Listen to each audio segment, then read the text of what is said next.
Hello, on tonight's show we discuss a story about a teenage boy being brought down from a bridge, but do we still need to be talking in the mental health world? Also, we discuss healthy competition as pumpkins competitions are all around the county at the moment.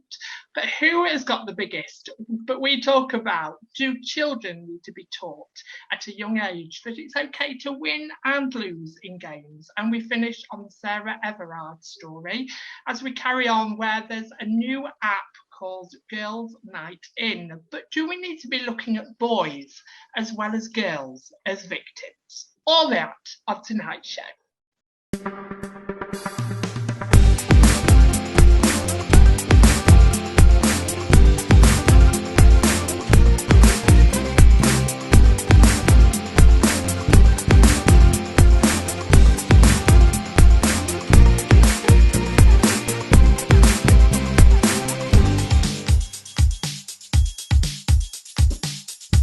Welcome to this week's Loose Links. Joining me on the panel, and we haven't seen her for a while, so welcome back, Sue Craven.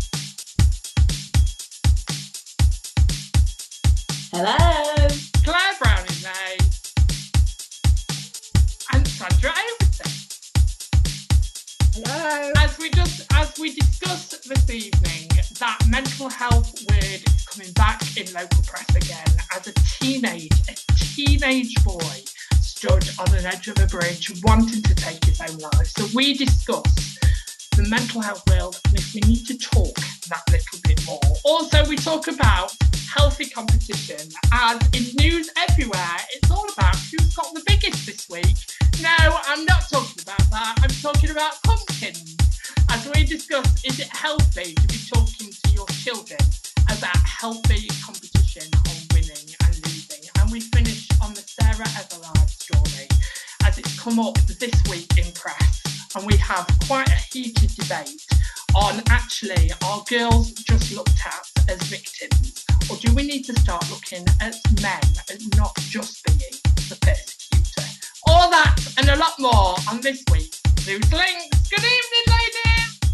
Evening. What you didn't see is that took us about 4 takes.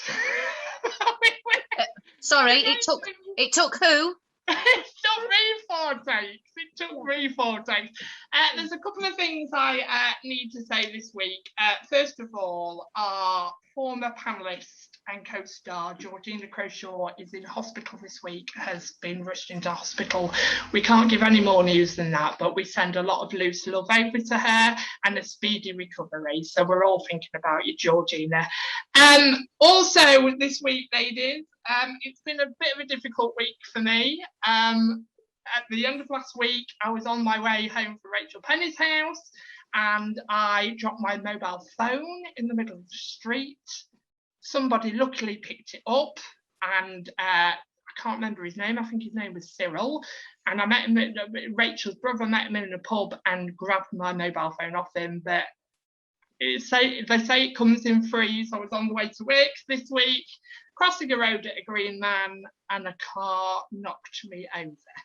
So luckily, thank goodness for the NHS staff. I take my hats off to you. I have got a fractured ankle. So this is why you see a different background this week, because I can hardly move. But the show must go on. So I'm here ready to give it back. Welcome back, Sue. It's been a while since we've seen you. How are you? Very well, thank you. Good to see you. And you, Sandra Overton. I like your teddy bear. We've got 4 panellists tonight. Yes. Yeah. Your teddy behind you, Sandra. Sorry? Your teddy bear behind you. We've got another panellist. A teddy. Yes. We've got the 18. We've got the 18. Claire, look at you. Oh, Claire, you look so cute. You could turn me. This I've just washed him. I've had him years since I was little, and I've washed him, and I'm keeping him away from the dogs though, because the dogs want him. Well, we've got lots to talk about this week, ladies, and from the green room last night, it could be a very, very interesting show. But let's start on last week's polls, because remember, it's your show as well as ours. So we have last week's polls were, can you tell I'm getting old, lot? I'm losing my sight now. Right, so First poll was the NHS and social care workers did an incredible job throughout 20 to 2021. It's about time the government overhauled working standards for care workers, bringing them in line with realistic expectations. Do you agree? 100% of you said yes. So NHS staff, we salute you. You've done an absolutely amazing job, and social care workers as well. I'm sure it's been brought to light, as we've discussed in other shows, on TV programmes like Help. It brought to light what actual social care workers went through. So to all key worker staff out there, you've done an absolutely incredible job, and thank you. Also, our second poll is, do you think disability is inclusive in all mainstream schools in the year of 2021? You will not believe this, ladies, but 100% of you said no. It's not. It's not. So thank you for speaking out. It's really, really important that you guys speak out. And the last poll, do you feel proud of the city when streets are hosting events such as the elite cycling we saw in Lincoln City last weekend? 100% of you said yes. So I was the Grinch on the panel that was like, oh, I don't want the streets being closed and you can't move anywhere. I was the only one moaning. Everybody else out there agreed that they loved it coming to their cities. So maybe I need to be a bit more quiet. There was quite a bit of criticism on Look North. One or two. Was there? Yes, one or two people weren't happy with it. Yes. So, you know, obviously the people who did the poll were for it. But yes, exactly. there were one or two on Look North that said no, they thought it was a bit of an upheaval, really.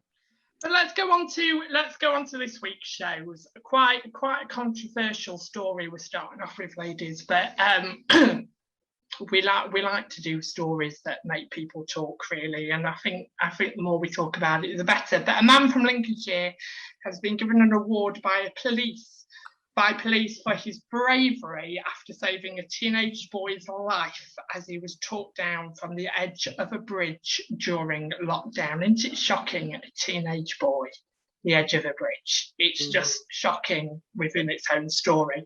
He immediately became concerned and approached the boy to engage in conversation with him. After a while, he managed to coax the boy to safety and chatted with him a bit more until the young man said he was okay to travel home. So this got us thinking, really, and asking those questions that we usually hide away from. So Sue, let's go to you first. Do you think we need to be more aware of people that we have around us? And do you think that stigma is still there when it comes to talking? I think we are becoming more aware because of COVID and because of the lockdown and the isolation people have felt. I think we are more aware. I was saying that on bridges, a lot of bridges, not only in London, but I haven't seen any in Lincoln, but I've been to a couple of cities and there's telephone numbers.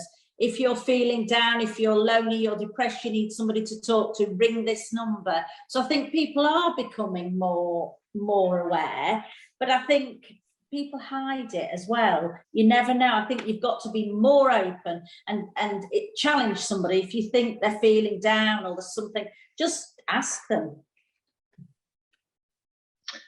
Do you think it's that pride thing though, Claire? Do you still think when it comes to mental health and talking and being that adult, and especially let's talk more about men in this topic because it's a lot about women this evening. So let's talk a little bit about men. Do you think a sense of pride and a sense of actually letting stuff out and being thought less of is still there today? I do, and I think that's with women as well, not just with men. A lot of people, may think that men don't get down and depressed and have got nobody to talk to. But women, like myself, I've been in that situation. But because people think that I'm quite outgoing and on the outside that I look okay. But it's what's going on the inside that people don't see. And it's all right saying I've got lots of friends, I've got family, but you can't. Where do you start? You know, by saying I need help. You know, people always say I'm at the end of the phone. You know, just pick it up. But what do you say? You know, it's really, really difficult. And like I say, I have got a lot of friends. So, and men don't seem to have as many friends, do they? As women do. So for them, of course, being the macho role, I mean, I know women want to be equal, but women can speak more freely than men. But I do feel for men, because it is a macho thing. So, you know, do they wonder how to get help? I think there's a bit of a, like, going back to the macho, I think men just don't talk either. I mean, if a woman's got a bit of a problem health wise, she'll seek a friend out and say, oh, what do you think? I've got so and so and so and so. But men don't talk freely.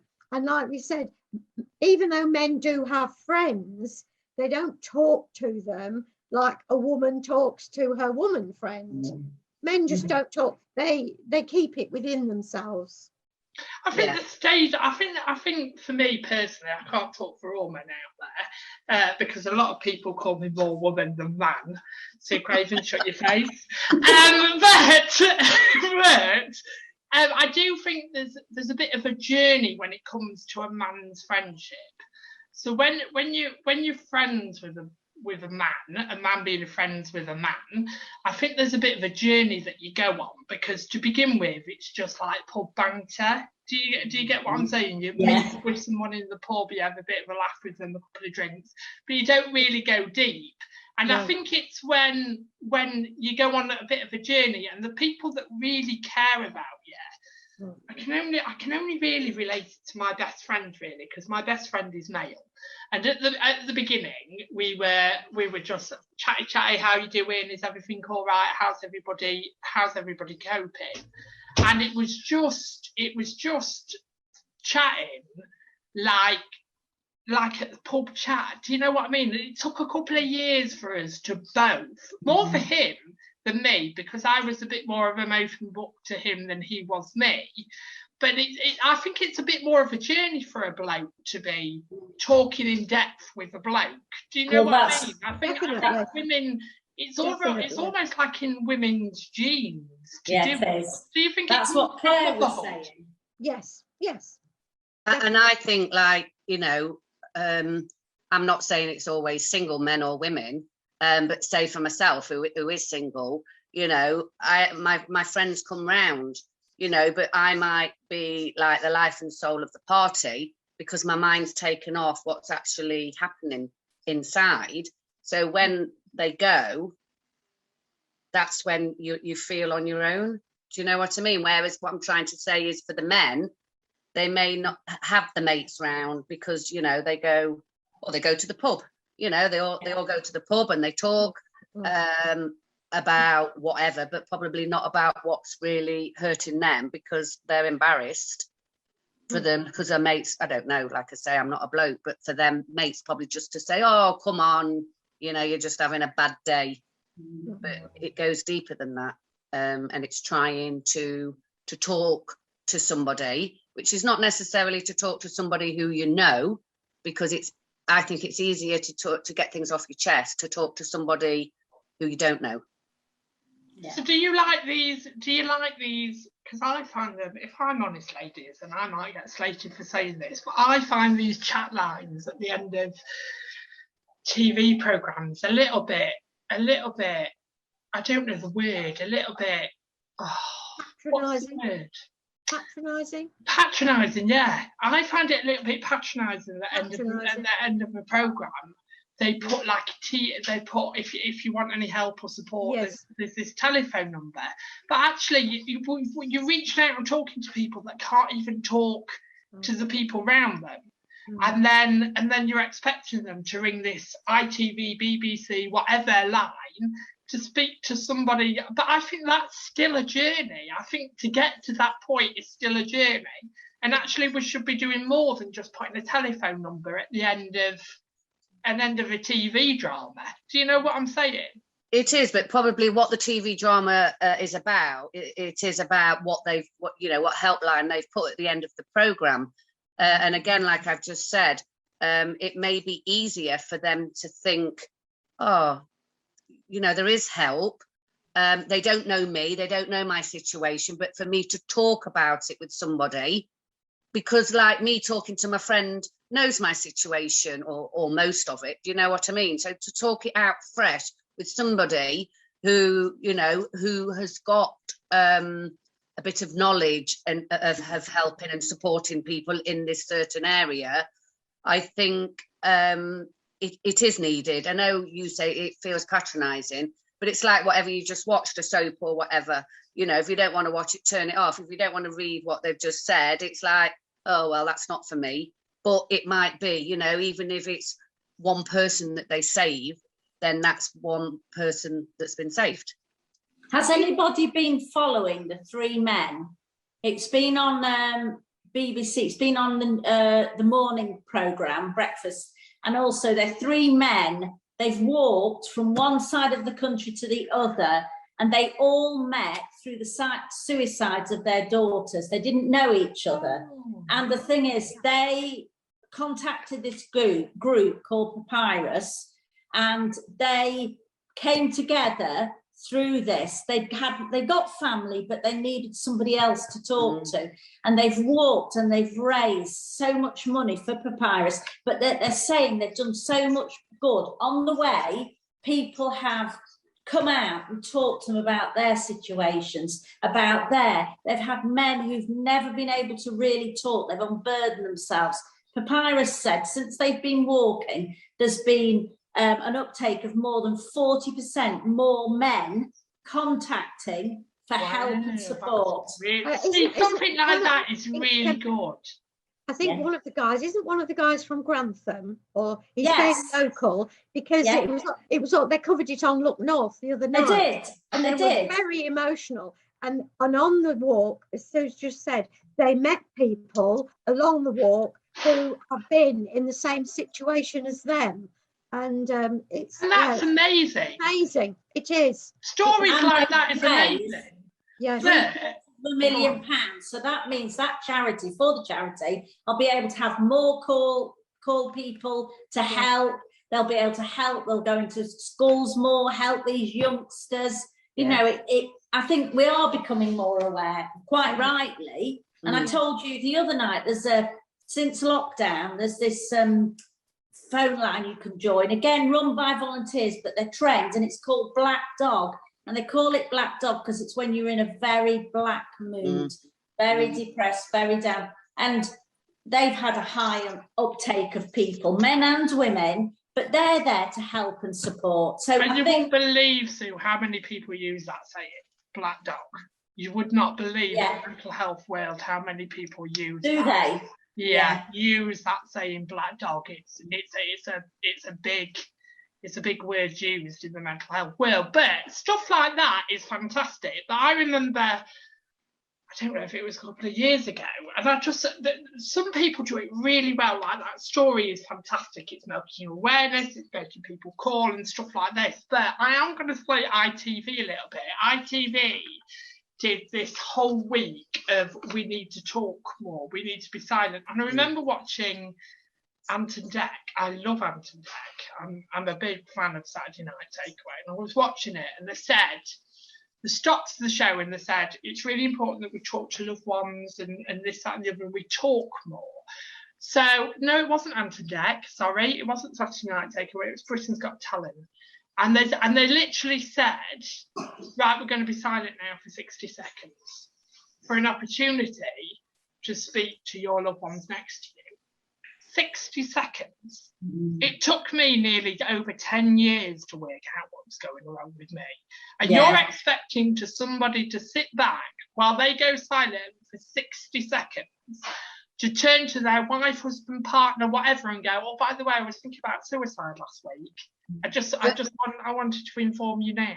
But it's not always somebody, it is people who are alone as well. So for them to do that, these people could be sat on their own, and then they could look around and think, well, I've got nobody to talk to. Do you know what I mean? And make them feel even worse because, you know, you say talk to your loved ones, we're giving you a minute. It's like, well, I ain't got none. No. Yeah. And it's, you know, you don't know how deep they're feeling. The incident happened during the national coronavirus lockdown while the streets were quiet, meaning there was a limited numbers of passers-by who could help the distressed boy. Sandra, do you think we need to be worried about coming out of lockdown and getting back into our new normal as much as we were going into lockdown? Do you think the anxiety, the pressure, all of it is just as much there coming out into the new normal? Do you think we're going to have even more of a mental health crisis than we did 2 years ago? I don't think it's quite as bad as it was because of the vaccines we've had and the boosters that's going to come up. I mean, there is a certain amount, myself, I'm not going anywhere I don't need to be. I'm not mixing in groups that are a lot of people. I'm only going where there is good social distancing. I do wear a mask, supermarket, and if I go into a shop or anything like that.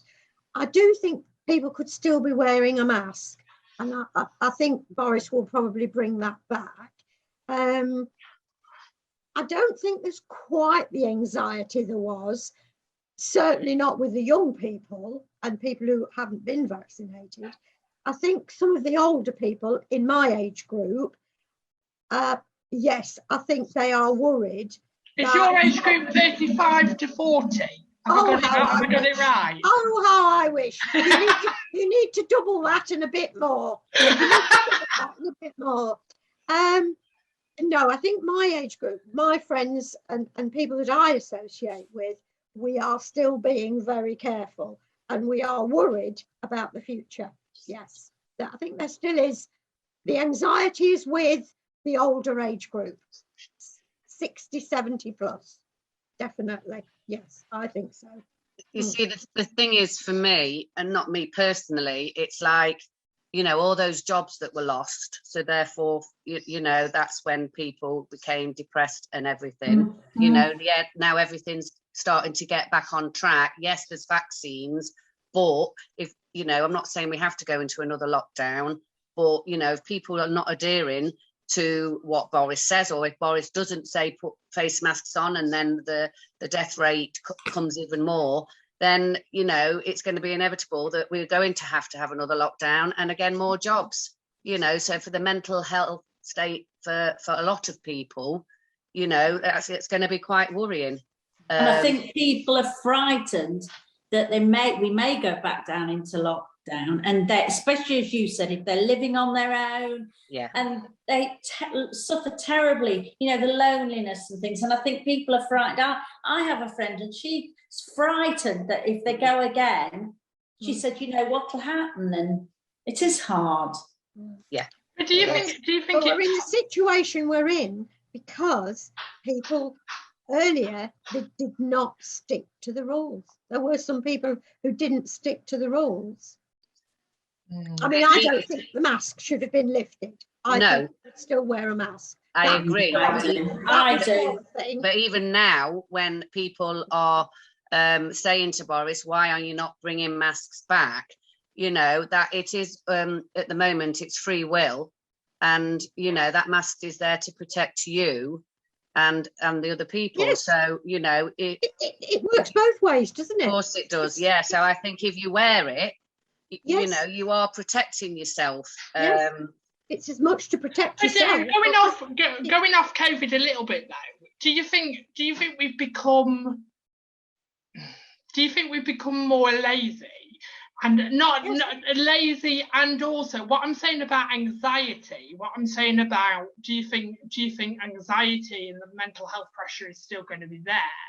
Do you think it's going to be difficult for people to it was like, I remember I was being really scared of, I'm going to be at home on my own. How am I going to deal with this? I'm going to be alone. And it's taught me to like my own company. I'm very thankful in a sort of way for lockdown, because it's taught me that I can survive it and I can cope. But do you think there'll be just as much anxiety about going out and seeing people again and mixing and making an effort and all of that, as much as anxiety of being at home and staying at home? Because we've had 2 years of staying at home, really not doing anything and just being at home. Do you think it's going to be an effort and anxiety is going to be there now things are reopening again and we can start mixing and we can go and see friends? Do you think the level is still going to be up there like it was 2 years ago? Yeah. Yes, yeah. I mean, I'm still anxious about meeting people. I mean, one of my daughters is working and works in public. She's at the swimming pool with a gym. Well, a gym to me is the height of getting anything, really. And she expects me to go and mix with her and sit in the house and do. And she thinks I'm being funny because I don't want to do it. I want to.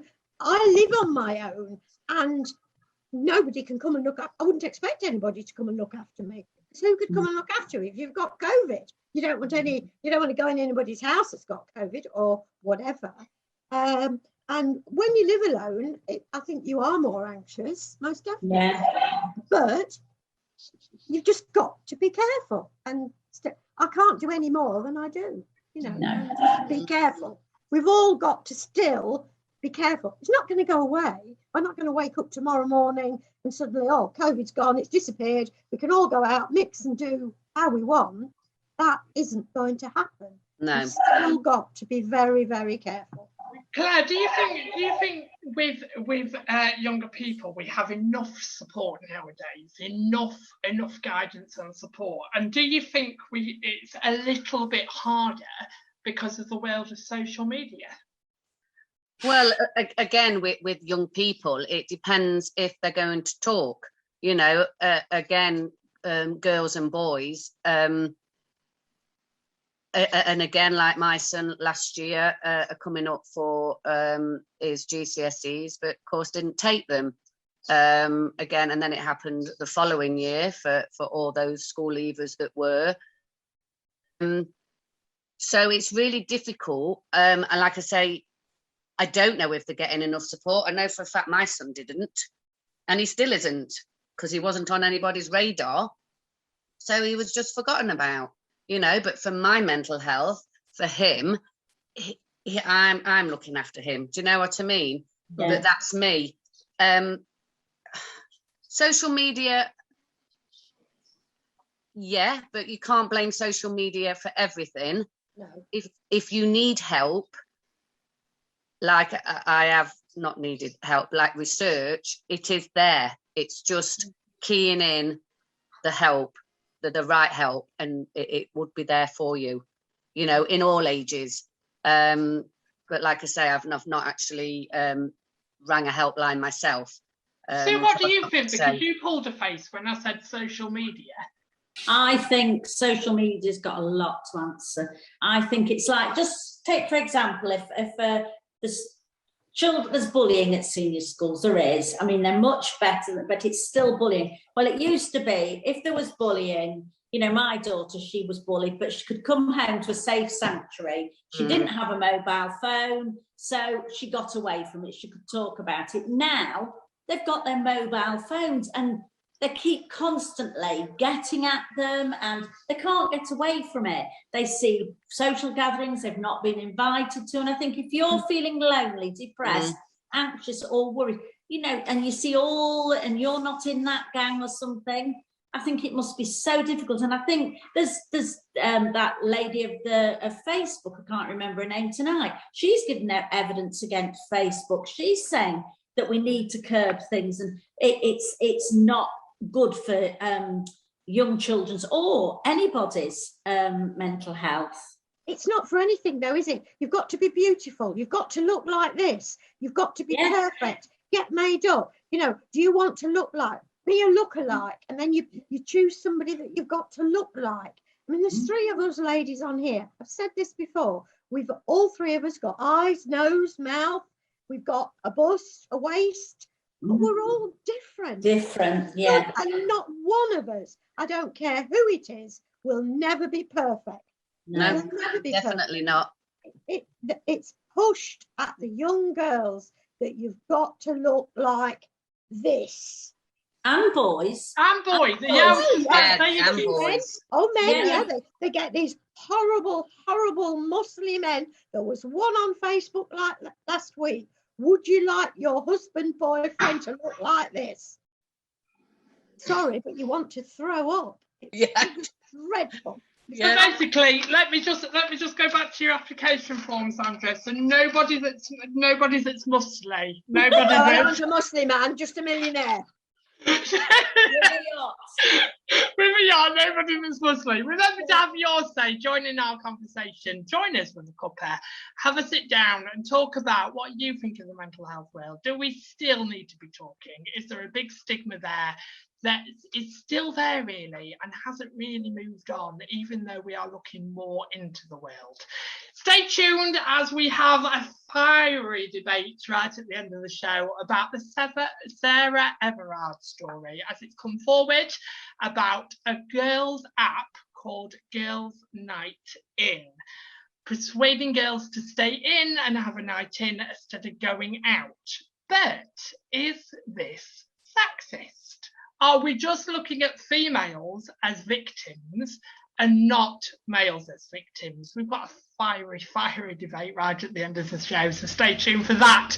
But, ladies, they say that size doesn't matter, but sometimes it really does. As we talk about the pumpkin world, you dirty lot. I don't know what you guys were thinking then when I was talking about pumpkins. Like, sorry, all of your faces. As there's competitions around Lincolnshire at the moment for the biggest pumpkin and the most carved. But this did get me thinking. So I'll tell you a little bit about the story. We had a lot of entries, but as you can see, this was the biggest. Unfortunately, I don't have the picture. I should have printed the picture and shown you the biggest that won. It was a huge pumpkin. My first thought is how will we move this? And it took 8 big guys to lift it to the competition. But it does get me thinking about, when do we learn healthy competition? When are we taught that it's okay to win and lose? When do we find that at a certain age? So Claire, do you think it's important to learn at whatever age that healthy competition is good for you? Yeah, definitely. Well, personally, I do, but also with working in a primary school, I think, that it's good to let the children know it's not a problem, not to worry if they don't win, but you've just got to practice what it is that you want to be good at. The same with sports, like my son plays sports and he plays to win. He says to me, why am I doing all this training and everything if I'm not going to win? And if he doesn't win, then that's another case. It's a bit sad, but it's about telling them it doesn't matter if you don't, but if you want to be better at something, then you practice. Do you think though? Sue Craven, are you a bad loser? No, I don't think I am. Because I'm not very good at a lot of things. So I don't think I am at sports and things. No, I don't mind. I'd like to win. We all would like to win, but I don't. I mean, it's like my grandson. Yesterday they had a match. He's only 8, and they had a football match, and they lost 10-1, and he scored the 1 goal for his side. Oh, wow! Well, he rang me up and he was so full of it, and I said, "So what was scored?" 10, but he didn't mind because they'd scored 1 goal. They'd all scored the penalties. They'd had a good time, and his manager says to them, his trainer, it's not the point of winning, it's taking part. And that's what they enjoyed it. I mean, 10-1. I was like, but no, they enjoyed it, you know, and I think that's what they've got to learn. I think a lot of people these days, again, they can't lose, and if they do lose, they go into a huff or whatever. But I think you've just got to ignore that and say, well, this is life. We don't win at everything in life, and there's something is. I think Sandra said this. We've all good at something. Absolutely. And you just rejoice at that. You know, you praise that. Definitely. Everybody is good at something. We're not Do you all think we brave. inherit being bad losers? Do you think it's something that we learn from, like, we all like to think, don't we? If we all shrug our shoulders a little bit, we all like to think, well, I'm not a bad loser either. But I'm sure we've had a time in our lives where we've been a little bit mardy that we haven't won a game or something. So do you think we inherit being bad losers? Are we just social experiments of our parents, really? Did we watch them become really bad losers and learn how to do that? So, like, for example, I don't often talk about him because I don't like to, but as you're all aware, I was married a couple of years ago, and I had an ex-husband, ex for a reason, the ex-husband, and I remember playing on the Wii, and no, that's not in the toilet, that's a console that you play with too. Claire, stop it, Claire. Claire, stop it. Sorry. But we were playing this tennis thing on the Wii, and I won. And I'm never like, yeah, I won, but I did. I was like, yes, I won. And he literally threw the remote on the sofa. He shocked me. Threw the remote. Oh, well, I'm not playing no more. I'm just not playing. Walked out the room. And I think, you're a 43-year-old man. Grow up. Yeah. Do you know what I mean? But do you think do you think we inherit being bad losers? No, I think a lot of things, it can be, if you've got very competitive parents that push their children, that can make you bad losers. And I think as well, sometimes if your parents have always said, oh, you could have done harder. I've been to these football matches and these 7-year-olds, and some of the parents are shouting, oh, come on.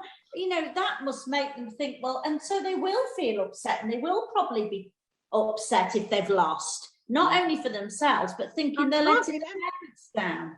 Yes. I can't remember where it was or what team it was, but there was something on Facebook quite a while ago where a team had banned parents from going to the match. I agree with that. Because they had made so many comments, you know, like, oh, you know, they wanted to be on the field, and you know, and they said it was bad for the children. Yeah, because definitely. Children's teams, and they'd banned the parents from going, and I quite agree. Yeah. But do you think we need to be doing like little board games and even like little snap games, you know, like the card game that's Snap? Do you think it's really important that we do that from nursery age upwards? Yes, I've got it. Do you think it should be, sorry, Sandra, do you think it should be part, because it isn't really, do you think it should be part of the curriculum about learning to be in healthy competitions and in healthy games? Do you know what I mean? Do you think it needs to be learned education-wise as well as at home? Yeah, I've got a 3-year-old great-granddaughter, and already I play dominoes with her. I have to tell her each time how to do it, but we play dominoes. I've got a memory game, which is little tiny, it's like a pegboard game, like a bit like solitaire pegs, and underneath there's a colour. And you've got a dice with red, green, black and red on, yellow, 6 sides. And when you throw the dice, you have to pick one of these pegs out. And if it's the colour of the dice, you keep it. But if it's not, you put it back. And it's called a memory game. And at 3 years old, she is really, really good. She can remember if she's picked a blue one out and the dice comes out next time blue, she knows where to go back to pick that blue one. So yes, I think you can teach children at a very, very young age to play games. definitely. Yeah, we play Snap, and yeah, I play games with her. But do you ever have that dreaded feeling when a family member Lost goes, sound. we're gonna play a board game, and they say something like, we're gonna play Monopoly, and you think, right, this is 6 hours of my life that I'm never gonna get back again, because I really, when I think about my nephew, I think about, oh, I'm gonna have to play these games with him as he gets a bit older. I get bored of it. I'm like, oh, do we really have to get a board game out? Honestly. That's why they're called board games. I know, literally boring, aren't they? I can't stand it. Claire, do you, I'm sorry, Claire, I've already been to you. Sandra, let's go back to the holidays though. So we've talked about pumpkins, and obviously I'm not talking about the big C word. Even Claire could talk about it 12 months of the year. She's celebrating it already. She would have a Christmas tree up right now if she possibly could. But Sandra, do you think Halloween has turned into something really dangerous than something fun? I don't know. There's fors and against on this one, isn't there? I mean, there are people, they say that if you're into Halloween, it's anti-Christian. I don't know. It's a difficult one, really. I think the shops really go a bit more of a bundle. I think, didn't it originate from America to England? Yeah. It did. It's a bit of an American festival like Thanksgiving and all of this, really. I mean, yes, I've got a pumpkin on my front door with a witch's hat. I have got that. But I haven't gone into the skeleton and the witches, and I don't know really. As there's fors and against, really. I think the pumpkin can be that, but I'm not about the witches and the spiders and the ghosts and the ghoulies and. Ghoulies is a different word for me. Claire, what about you? Do you think Halloween is turned into something dangerous, or do you celebrate it like every other holiday? No, not really. I mean, I just think it is, a money-making thing. Yeah. It's come from America. You're trying to make your kids healthy, and I'm not saying trick-or-treating isn't. It's very rare that you get a trick.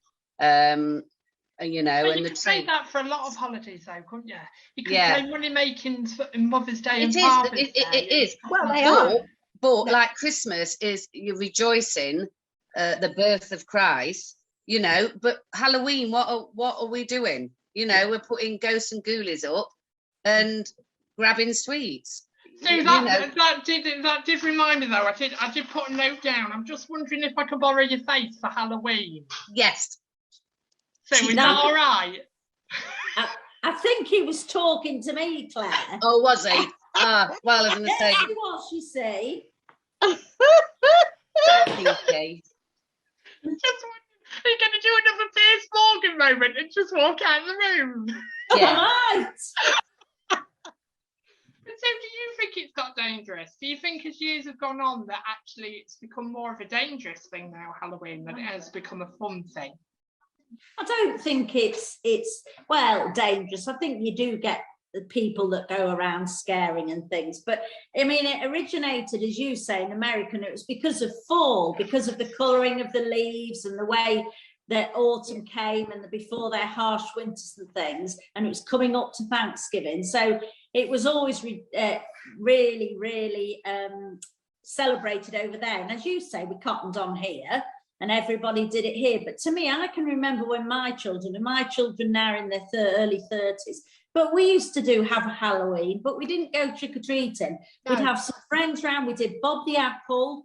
We did eat the dough. We dressed up, eat the donut on the line. We had a lovely time. And then I hid sweets around the garden and things. And so, we did celebrate it, but not like they do now. Not like they do now. No. Have you also...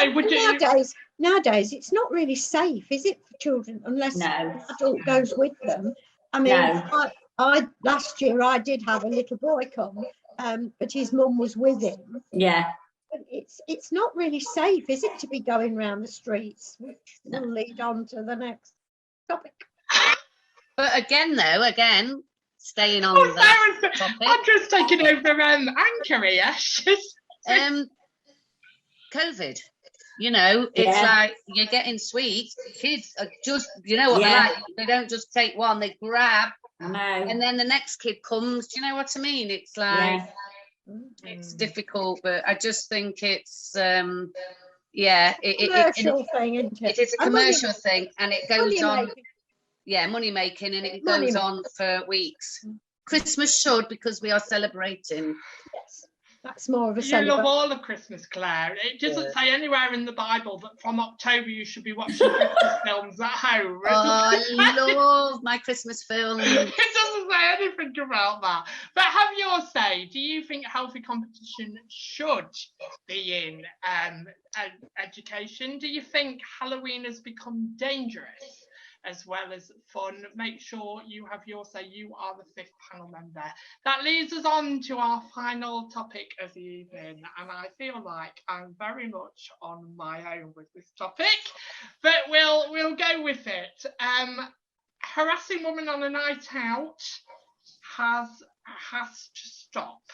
That is the key message from bars and nightclubs around Lincolnshire as they seek to put a half to drink spiking in the city and rumours of a venture of boycott next week. This unfortunately comes by the horrendous story of Sarah Everard a couple of years ago about a new government scheme that's called Girls' Night In, where it's encouraging girls to stay at home instead of going out and to socialise at home. But ladies, do you think this is all a little bit sexist, that we are just concentrating on women as being the victim? We've spent many years of trying to be, women need to be equal to men, and sometimes I feel like that is really shot forward of, I want to be a woman, I want to be listened to, I want to be heard, but then in the same respect, I'm a woman, I'm a victim. I just don't know how we're going to find the balance and how we're going to do that. And I feel like men are being very much persecuted here, as men as always are persecutors and women are always victims. I don't agree, I'm sorry, because look at the statistics. I don't know whether you ladies had a look after last night's programme, but I found some more. And 6 women are killed every hour by men around the world. It could be their partner or something like that. But I've researched, I put in men. And yes, there are men that are, but there's far higher evidence of women being molested, being attacked, being raped, being killed. A new report shows that in the UK, a woman is killed by a man every 3 days. Or attacked, you see. Go on, ladies, join in. What do you think? Oh, it's horrific, isn't it? It's horrific. I don't know. I mean, going on by the new thing that's now happening, as in you used to protect your drinks, and now it's the fact that they're injecting you. Now, what I've heard, it's happening to women. I've not heard that it's been happening to men. So, I haven't got any statistics or anything. So I just feel like that, we don't feel safe. We hadn't, for women, we want equality and everything like that. But when you're going out and you have to watch your back now, then you have to cover your drink up. But it's mainly happening to women. It is. And it's not happening to men that we know about. No, and this is another, anybody can call me down, but this is another statistic. Over the past 5 years, from April 2015 to this year, on average, 12 men per year had been killed by either their partner or ex-partner, women. Reported. No, pardon? Reported. Yeah, but if they've killed, somebody's going to find out. Yeah, but we don't. But you've got to hit a certain criteria to hit the headlines. Now, if a woman is killed or murdered or anything, it's straight away in the news. It's straight there. Not. It's all of that. Hang on a minute. Hang on. It's not, because over the past years, comparing with women, this was 24th of September this year, and this, it said, in March, up to March 2020, 207 women were killed. So what's that's telling you? That is telling you, on average, 12 men to 207 women. But how would you feel, Sue, of a mother of a son, that your son will have to go through all his life, if one woman says, and let's not go on murder here, let's go on anything, accused of anything, that your son is always going to be looked at in today's society as the persecutor, no matter what he says or what step forward. But I feel women are very, very much favoured in today's society, and men don't even get listened to hardly nowadays. Men are put to the side a little bit more. Men aren't considered as much as women. When you think about the whole society, I feel like this society is very set up for women being victims. And the thing is, do you want to be classed as a woman, as a victim, all your life? Or do you want to be classed as somebody that stands strong and stands for what you fight for and stuff like that? And how would you feel, a mother of a son, knowing that potentially your son or your sons will always be classed and looked at as the persecutor, no matter what the situation? But again, the statistics show that that is very rare. Yeah, but it still happens though, Sue. It still happens. And the thing is, there are horrific women out there. There are women that have killed children, that have been put away for life. There's women on death row. It's not just men that are on death row. There's women on death row as well. And the thing is, if we have this for all our lives, that, well, look at the statistics, look at this, look at that, look at the other, women are going to get away with bloody murder when it comes to 10, 15 years time. Because if people just had your view on, well, look at the statistics, look, it's more men that are hurting women than it is. Yeah, but it's fact. Nick, it's fact. But when are we going to change that, Sue? When are we going to look at men in a bit of a different light? We do look at men. I don't agree. At all. We'll agree to differ, because statistics speak for themselves, don't they? It's not that Sue is one-sided on the women and against the men. She's done the research into the statistics, and figures don't lie, do they, really? Statistics don't lie. And I know there are men, but like I said to you, there's refuges. If you ring the women's refuge and you're a man and you say, I am being abused by my partner, they will act. There are safe I know houses. a bit more information about that. I've spoken to somebody. Yes, we did. I was abused, and he rang the women's refuge, and he was given another telephone number to contact because they would not help him, and that other telephone number is office hours. I'll witness 24/7. I'll witness that because I was on the panel. Office hours. Yes. So women have got it 24/7, all the time, anytime, any time of the night. But men have got it from 9 till 5 in the no, that is wrong. That is and wrong. in the week. And I'll say that is wrong. Well, something needs to be done about it then, doesn't it? If that's the situation, again, I think it's opening people's eyes that is what is happening, and it shouldn't be. I mean, I actually just researched. I can't remember what I put into the bar to research. I researched safe houses for men, and it came up with lots of different names of different places that you click onto, and it got phone numbers.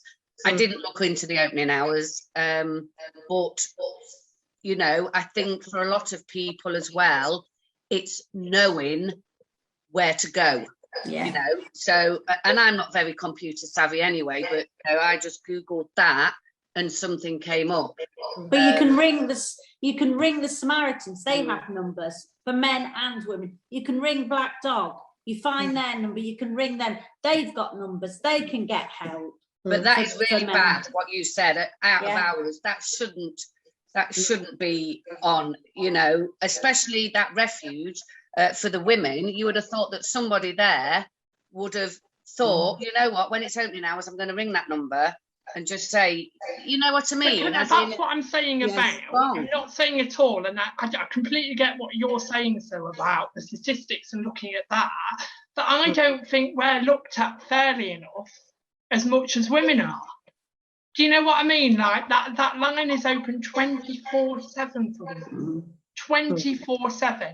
Yeah. But a man's got to have a crisis between Monday to Friday, 9 to 5. Yeah. Yeah. To get help. So if a man comes out of an abusive relationship and leaves the house and doesn't have family or friends and leaves on Friday night, they've got to defend themselves till Monday morning till somebody picks up a phone. How is that looking at us as well as looking at women? I've been a victim. I hate the word victim, but I've been a victim of an abusive relationship. And in the gay world, that's why it's close to your heart. Yeah, in the gay world, there's nothing. There's nothing for gay men out there that have been victims to abusive relationships because it doesn't fit normal society. It doesn't fit statistics. And that's why I'm so against it. In today's society, what is classed as normal, but why isn't there support for everyone? You know, like you say, not men, women, gay, bisexual. You know, it's becoming a multicultural world. So why isn't there the same help for everybody out there? You know, I didn't know that because, you know, and like a lot of people wouldn't know that because, you know, we've not had to use the system. So, you know, why? And we need to do something about it. And that's why it's really important, like on platforms like this, that we talk about it. Yes. Because if nobody talks about it and nobody says anything about it needs to be you know aware. What I mean? And that what I'm saying is, I completely get you. And I'd shout out to anybody that's been a victim out there to on that. I'm not saying at all that men are innocent and they do nothing wrong.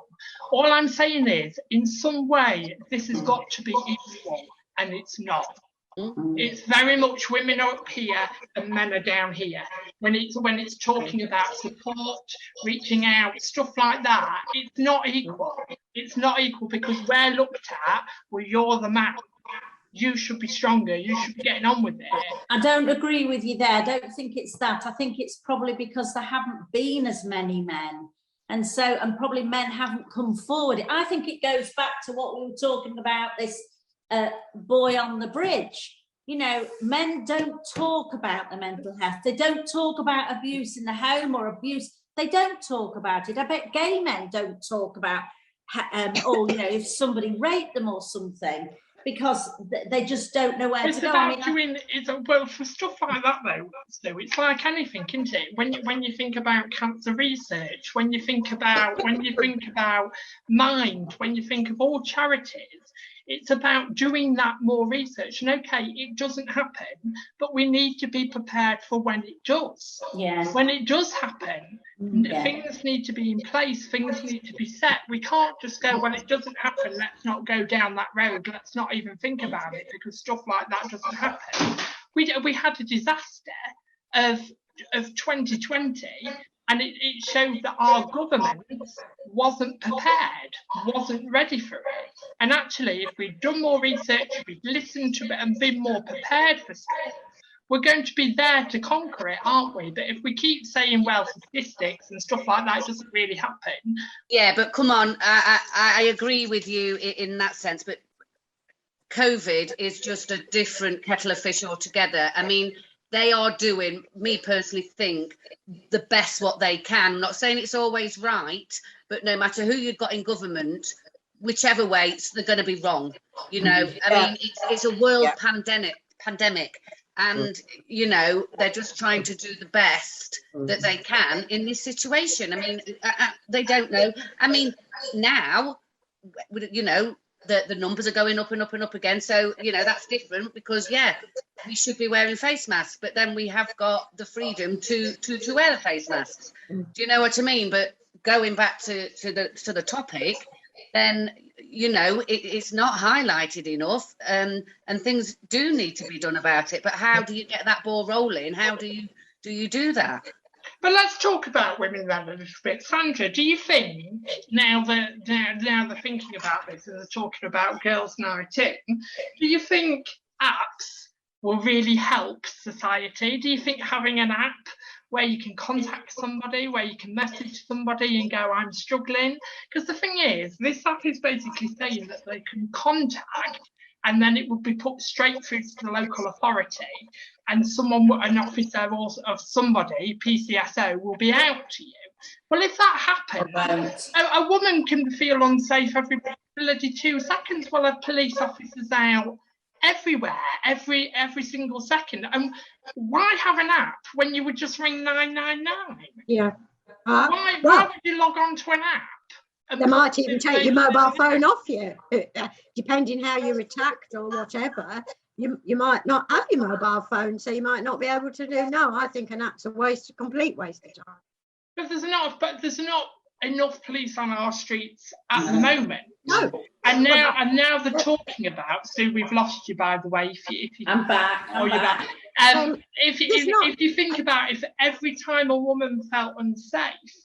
And I do agree with you there. There is a lot, especially at night and stuff like that, there is a lot of, for women and men, but I do get what you're saying about women. If every time a woman felt unsafe anywhere, that a local police officer was phoned and called, you could be having police out every 2 seconds. Do you know what I mean? Do you get what I'm saying? Yeah. Well, yeah. I do as well, but also you're talking app, and so therefore a lot, you know, teenagers and things like that, they do everything by social media and apps. So it just, I don't know how that's running, you know, when they get through to it. Is it so that everything's logged? You know, you ring 999, you go into all those different ones, but you get hold of that app, then that is being logged, that you are complaining about being attacked or whatever. Do you know what I mean? I don't know. It's a difficult one. Ladies, we have unfortunately come to the end of the show. We could have done a lot more talking about that, and I'm sure it will come up in a lot more conversations. Please join in our debate. Do you think it's a bit sexist? Do we need to be looking at men just as much as women? And do you think an app will really help your children feel safe on the streets?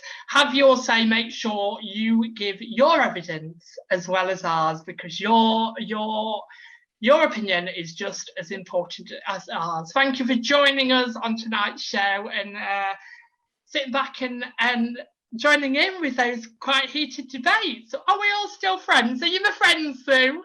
Of course I am. I always am. But can you thank my panel for this evening? The girl that's always trying to put a balance there and always trying to put a smile back on somebody's face. That's Claire Browning-May. The woman that will not take a muscly man but is still looking for that yacht is Sandra Overton. And the woman that I'm going round to next week to borrow her face for Halloween, that's Sue Craven. Bye. I'll see you next week. Thanks for joining us. Take care. See you very soon. Bye-bye. Thanks. Bye. Bye.